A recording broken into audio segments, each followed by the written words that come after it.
शहर के कोने में बसी थी शीतल नगर नाम की एक कॉलोनी, लेकिन सब कुछ हर रात 8 बजे के बाद बदल जाता था। उफ, ये गर्मी। और अब तो आदत ही बन गई है लाइट की भी। रोज रात को 8 बजे चली जाती है। रात के अंधेरे में जब सारे स्ट्रीट लाइट बुझ जाते, तभी गली नंबर 11 में एक अजीब सी खुशबू फैल जाती। तेल में तले हुए किसी गर्म चीज की खुशबू। ऐसे ही गर्मी के समय में बैठे थे महेश और हेमा, तभी खुशबू आ जाती है। ये रोज रात को कचौड़ियाँ कौन खाने लग जाता है, जो इतनी तेल की खुशबू आती रहती है। महेश की बात सुनकर उसकी पत्नी हेमा चिढ़कर बोलती है, क्या आप भी कितनी बार बोला है रात को किसी चीज के लिए मत टोका करो। 1000 चीजें होती हैं आसपास, किसी का क्या पता कब क्या हो जाए। समझ नहीं आता तुम इतना क्यों डरती हो। ऐसे डर डर के रहोगी तो जीवन में क्या करोगी। अभी तो पूरी जिंदगी पड़ी है।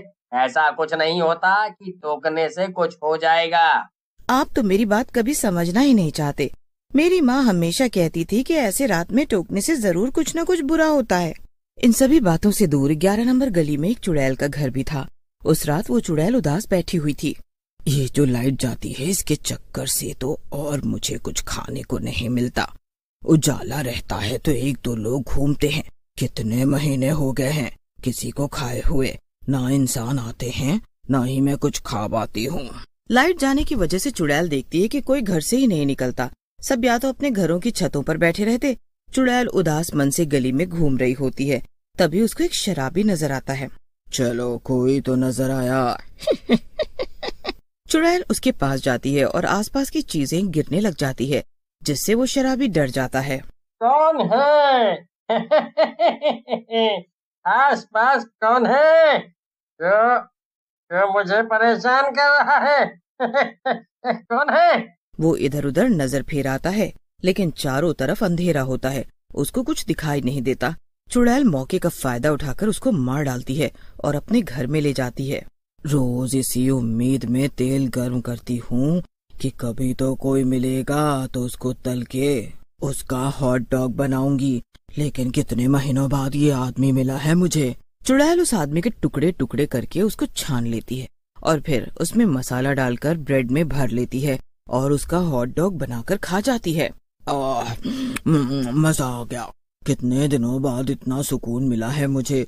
हॉट डॉग इतना पसंद है, लेकिन खाने को कभी कभी मिलता है। ना जाने ये लाइट कब ठीक होगी।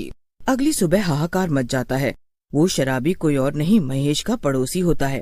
देखो हेमा, तुमने कल रात को ही कहा था कि टोको मत, और देखो क्या अनहोनी हो गई।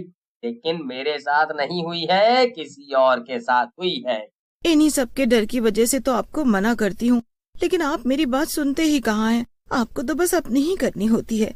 हेमा और महेश में एक बार फिर से तू मैं हो जाती है। कुछ ना कुछ उपाय तो सोचना ही पड़ेगा। खाना खाने का यहाँ ज्यादातर लोगों को पता है कि रात में भूत और चुड़ैल घूमते हैं, लेकिन एक कोशिश तो मैं कर ही लेती हूँ। क्या पता कोशिश काम आ जाए। यही सोचकर चुड़ैल एक काम शुरू कर देती है। वो गली नंबर 11 में एक पुराना छोले भटूरे का ठेला लगाकर बैठने लग जाती है। अब लोगों को गली में एक छोटी सी रोशनी भी दिखाई देती है। लगता है रात में किसी ने अपना बिजनेस स्टार्ट किया है। वो देखो, कोई छोले भटूरे बेच रहा है। छोले भटूरे तो पहले भी बेचते थे, फिर पता नहीं क्यों बंद कर दिया। अब अचानक ही शुरुआत हो गई है, तो चलो घूम कर आते हैं। विक्की और मोहित जब वहाँ आते हैं तो वहाँ कोई और ही है। अरे, ये तो धोखा हो गया। हमें लगा छोले भटूरे हैं, लेकिन ये तो हॉट डॉग बना रही है। अंधेरे में वैसे भी नींद नहीं आती बिना पंखे के, तो क्यों नहीं इसके हॉट डॉग ही खा लेते हैं। आप अंधेरे में हमें कुछ गलत तो नहीं खिला दोगी? कितने के हैं आपके हॉट डॉग? नहीं, जो होगा स्वादिष्ट होगा। गर्म है, नया है, खा लोगे तो भूल जाओगे सब। अच्छा, ऐसा क्या डालती हो आप अपने हॉट डॉग में जो बहुत टेस्टी होगा? और इतने अंधेरे में हॉट डॉग बनाने का क्या मतलब है? तुझे खाने से मतलब होना चाहिए ना।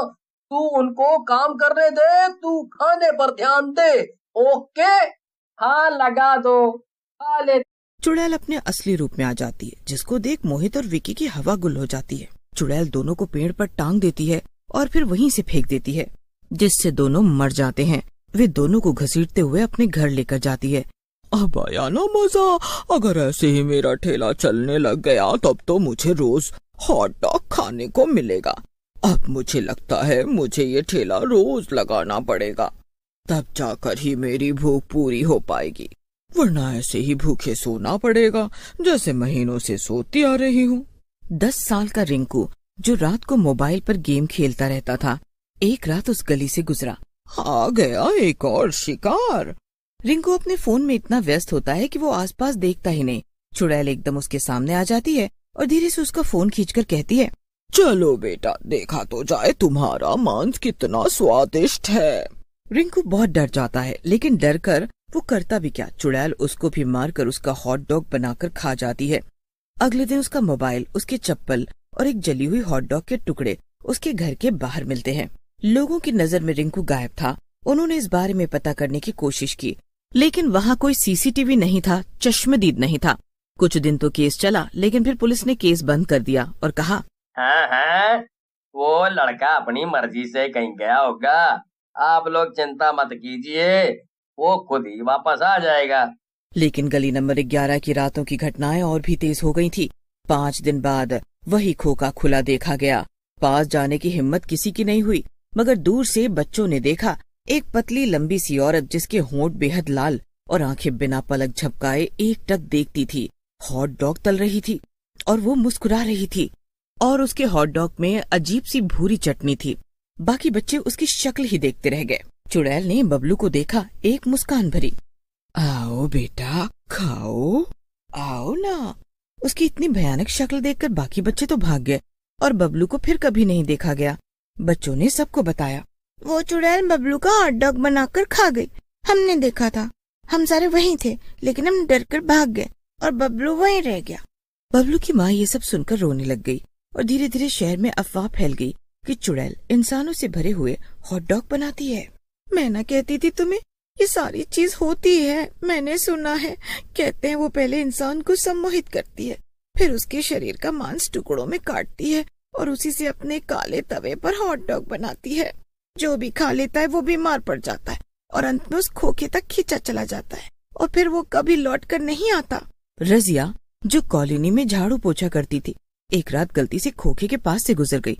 उसने देखा, क्यों रजिया, तुझे भी हॉट डॉग बनना है क्या?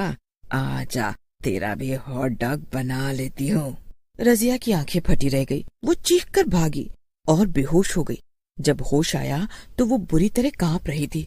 सिर्फ यही बोल सकी, उसका चेहरा इंसान ही नहीं था। चुड़ैल भी अब समझ गई कि लोगों को उसका राज पता चलने लग गया है। कुछ महीनों तक सब शांत रहा। इस हादसे को कई महीने बीत जाते हैं, लेकिन एक दिन कॉलोनी में एक नई दुकान खुली, चुस्ती हॉट डॉग्स। लोगों की लाइनें लग गईं, लेकिन हर रात खाने वाले लोग बीमार पड़ते, पागल हो जाते और फिर एक एक करके गायब हो जाते। किसी ने नहीं देखा कि उस दुकान के पीछे कोई औरत खड़ी रहती थी, शुभम नाम का लड़का, जो नया आया था कॉलोनी में। तभी उसकी नजर उस दुकान की पिछली दीवार पर गई। उसे हर रात वहाँ पर परछाई दिखती। एक रात वो हिम्मत करके दुकान के पीछे गया और जो उसने देखा वो उसकी जिंदगी का आखिरी दृश्य बन गया। उसने एक चुड़ैल देखी, उल्टे पैरों वाली। ऐसा लग रहा था मानो कुछ दिनों की छुट्टी बिताने के बाद हॉट डॉग खाने वाली चुड़ैल वापस आ गई हो। लेकिन इस बार उसने अपना राज किसी को नहीं बताया और अब वो रात की जगह दिन में हॉट डॉग बेचने का काम करने लगी थी। लोगों ने फैसला किया कि इस चुड़ैल को जल्द से जल्द यहाँ से भगाएंगे, वरना लोगों में से कोई भी जिंदा नहीं बचेगा। कॉलोनी के सभी लोगों ने हामी भरी। सब चाहते थे कि वो चुड़ैल यहाँ से चली जाए। सब ने तय किया कि आज रात वो सारे मिलकर उसके ठेले को आग लगा देंगे। सब के सब मिलकर जाते हैं और एक साथ चुड़ैल के ठेले पर तेल डालकर उस पर माचिस जलाकर फेंक देते हैं। चुड़ैल बहुत चीखने लग जाती है और फिर सब कुछ शांत हो जाता है। उस दिन से कॉलोनी की लाइट 8 बजे कभी